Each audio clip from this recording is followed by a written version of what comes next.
All right, guys, this is my second podcast, and what I want to talk about in this one is I want to get to some questions that I was asked later on at the end of this podcast.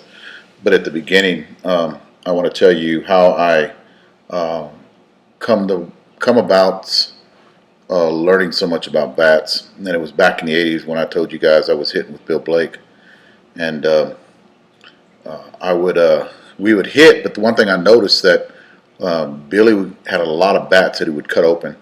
And it was during this time where they started making caps for bats, the polyurethane cap. They started putting on bats back in the '80s.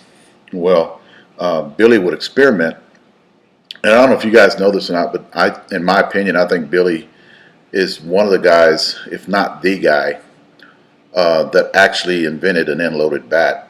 Uh, and I'll tell you why later on in this podcast. Was he was experimenting with bats back in the early '80s, and I watched this. And we'd go over his house after we get done hitting and just kick back, and he would actually talk about what's the physics on bats, and he would try to explain them to me because I wanted to learn. I was like a sponge. I was a kid back in the day, so I was like a sponge, and Billy was talking, and it was hard for. And the one thing he was frustrated with, it was hard for him to pass that knowledge on to a lot of these bat companies because they would have engineers talk to Billy, and I was there, guys, whenever Easton came out, and Easton had a guy down in San Antonio. It was an engineer, one of their guys that developed bats, and him and Billy got in an argument, and there were people there that witnessed this because the guy was talking about bat speed and mass and how a bat's loaded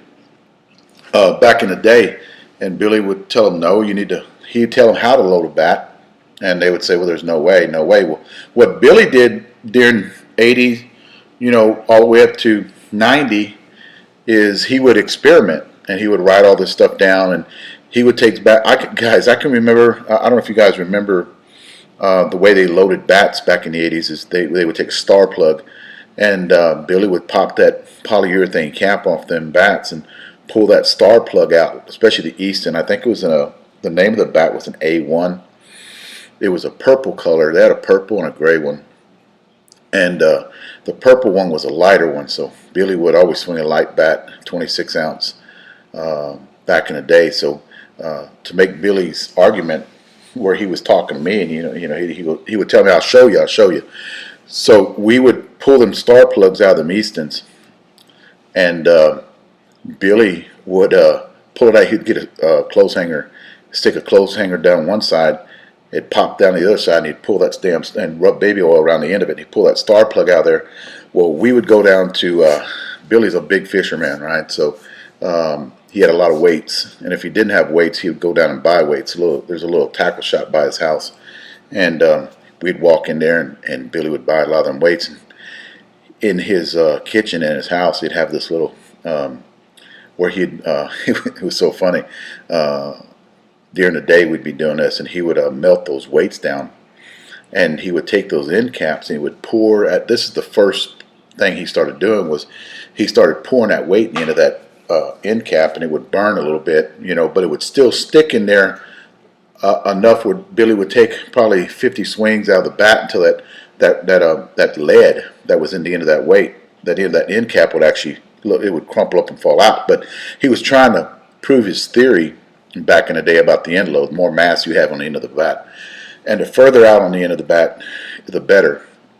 Because a lot of these guys back, if you guys remember, if you ever cut open a bat back in the '80s, where they were loading the whole barrel, or they would load the whole barrel where you couldn't get a trampoline effect. You couldn't get that where it would collapse and then spring back out.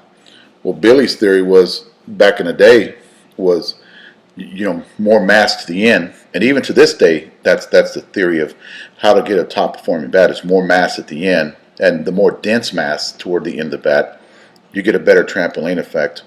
And Billy was doing this way before, and I think actually what happened was a lot of the bat companies stole his ideas later on. Didn't steal them, because a lot of bat companies do this. I don't know if you know that or not, but they steal ideas from, anything new that comes out.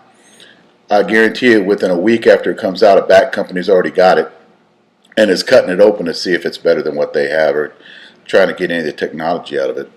Um, that does happen. Uh, I know for a fact it does happen, and I'll tell you a little story about that later with me and Mike. And Billy started doing this stuff back in the 80s, and that's how come I kind of learned with him. We would actually go out and test bats. Billy had bats sent to him back in the 80s where he would take them out and swing them, and then he would give his opinion on them. He would call back the bat company that would send him bats to demo, and then he would tell them how to load them. And then they would send him more. And then he would actually cut the bat open and then give his opinion. I got to meet, hanging around with Billy back in the 80s, I got to meet a bunch of people. A lot of the guys that now are in the Hall of Fame and that are legends that I actually got to meet. So that was a good thing. Got to pitch to a lot of those guys. Like I said in my first podcast, pitched BB to them. That was always great. Let me try to explain. To get away from the bat thing, because I'm going to start. I want to tell you guys everything about Billy, because I don't think he got the credit back in the day for what he did. What I will tell you is I want to do kind of like little like when we go out, because he's like Mike Masenko, and I'll tell you guys about Mike. I remember one of my first podcasts where I said I can't be friends with Mike, because it's hard to have I can't be friends with a lot of these guys, but I kind of screwed up on that one because I was up in Atlanta, about a month and a half ago, playing in a senior softball tournament. It was actually Cartersville, and Mike was there. He was actually help coaching our team, just to get out and hang out with the guys. And I actually talked to Mike probably 12 hours that weekend. We just sat around. We were out of the tournament on Saturday afternoon, and I actually sat around and talked to Mike till late that night, till we had to go in. But what I want to do, and Mike is, oh my God, that guy's got talking about Masenko, he knows everybody about the old guys. He needs to write. I don't think that guy can write 1 or 2 books. I think he's got to write like 5, because he has so much knowledge about all these guys and what they did. And it's kind of funny when he starts talking about the stuff that they did, which is pretty neat.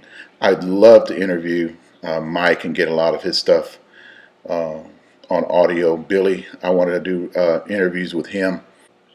Talk to him about doing that. I know he will, because I've already talked to him about doing interviews with him, and it basically just say the same thing he's told me throughout the years on how he got into doing all this. Mike Masenko's a big bat guy.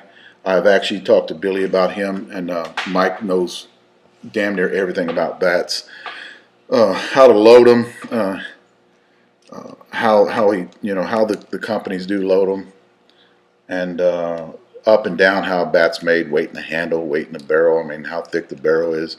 A lot of these older guys, they can actually tell you everything about a bat. But I think, in my opinion, Billy's probably the #1 guy that came around back in the 80s that actually, in my opinion, invented the end-loaded bat.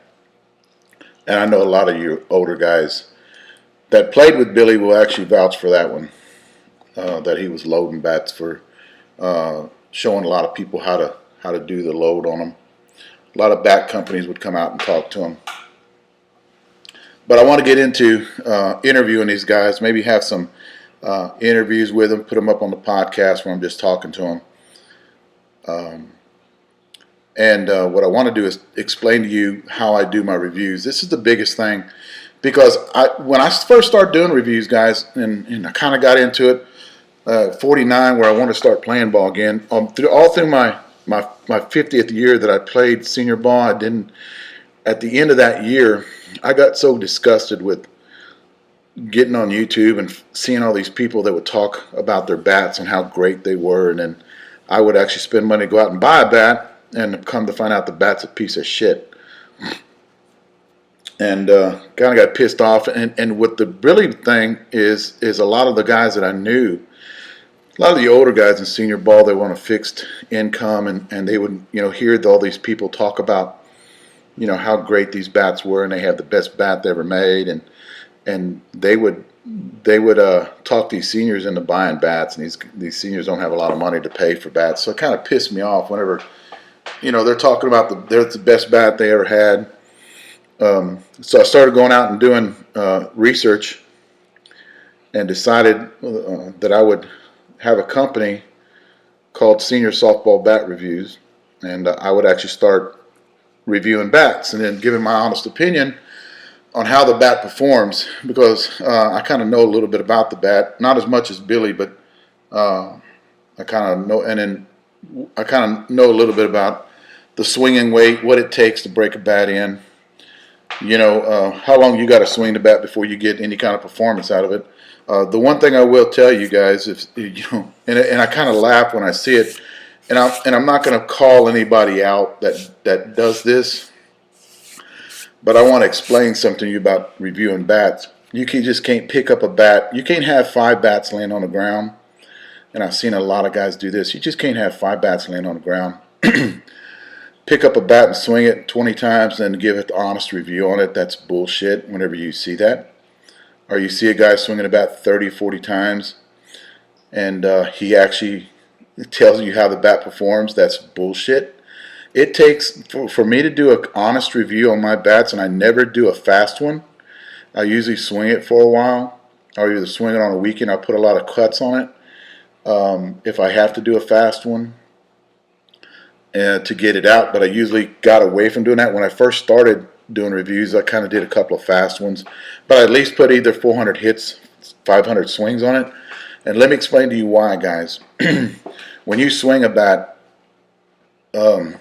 you've got to swing it for a long time to do an honest review on it. That's how come it takes so long to get my reviews out. And I know a lot of you guys will get a hold of me and ask me, how come it's taking so long to do this? And the reason is because it takes me a long time, because your body actually has to get used to the swinging weight of the bat. Okay, you just can't pick up a bat, swing it less than 100 times, and then give an honest review on it, because your body gets used to the swinging weight. If you're doing a balanced, if you're doing an end load, it doesn't matter. Every bat that you pick up that's not the same bat, it's different manufacturer. And I don't give a shit if it's the same swinging weight or not. If there's a 26-ounce Mikan, it's a 26-ounce Dudley, if it's a 26-ounce Combat, they all swing different. None of them swing the same. Okay? So when you see guys that have reviews out there that swing that bat 20 or 30 times, that's not an honest review. A lot of them, it could be a false review, because for one, if the guy's swinging a similar weighted bat, that the weight in the handle, the weight in the barrel is distributed the same, that bat will come out a little higher on his review. Then it's a totally different bat that swings different, if you guys know what I'm talking about, because his body's already used to swinging the bat he just finished the last review on, or the bat that he, let me get an example right now. I swing a 27-ounce Dudley. Now if I went around and I picked up a 12-inch, let's say 27-ounce Mikan, that bat's going to swing pretty close to the Dudley, because it's a 12-inch barrel. So my review on that Mikan would be pretty good. But if I go and swing a 13-inch or a 14-inch Easton, that's weighted a little different, because I've been swinging the Dudley for 2 months, my review on the other bat will not be as good.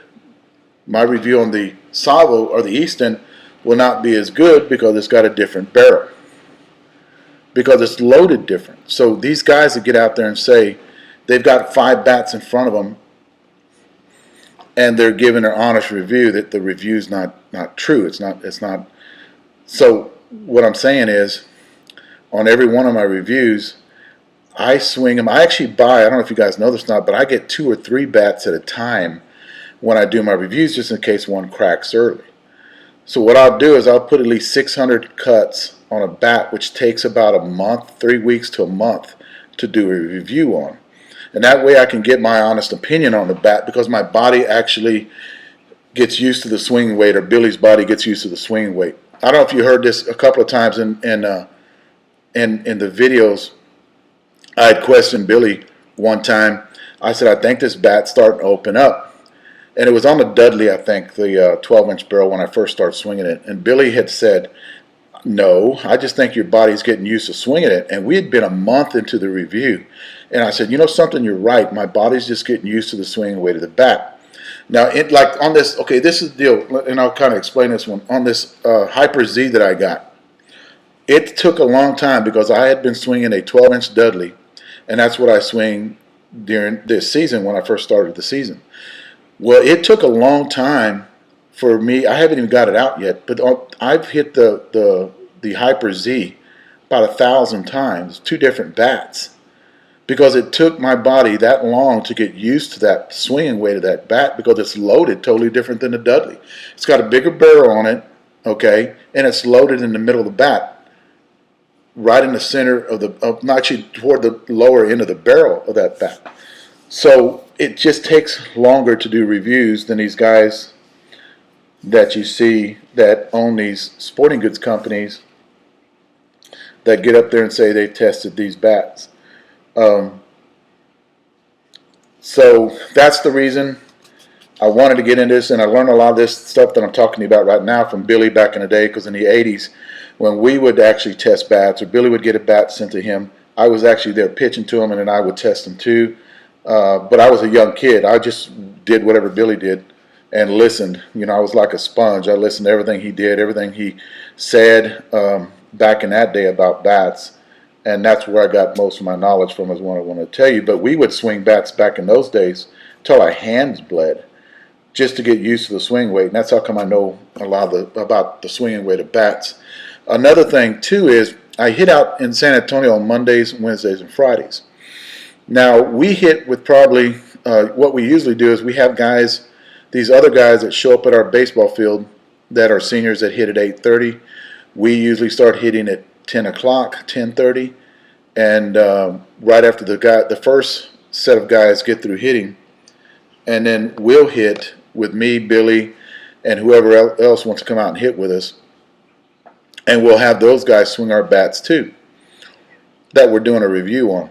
And me pitching I've been a pitcher for 30-something years, 32 years, and what I do is when I pitch, I actually look at how the ball comes off the bat, and I can do that from playing pitching for a long time. And any pitcher out there, you know what I'm talking about. When you actually see how fast that ball gets through the infield pretty fast. I've tried to explain this to people, and they don't understand because they're actually outfielders or infielders, and they don't understand that. But once I talk to a pitcher, the guy's been pitched over 20 years, he goes, man, I can see that too. I can see the way the ball comes off the bat. So that's the one thing about when I go up and when I finish up my review, I'll usually be pitching to guys to see what kind of performance it gets from the bat to the outfield. And I can actually see if the bat has that extra gear when I'm hitting it and when I'm pitching too. So that's just a lot of things I want to get into about how extensive we do our reviews. Another thing too is we hit from 10:30 to about 12, and then we go eat. But I have guys on another field that are right next to us that are about 30 seniors, and they range anywhere from 40, 45 to 90 that hit on this field. So what I'll do too is I'll take these senior bats over there with a camera.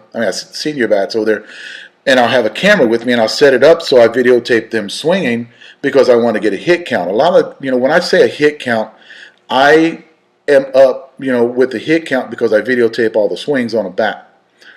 So I'll take them out to their field, which is a smaller field, and I'll set up a camera, and then I'll videotape them test these senior guys testing these bats.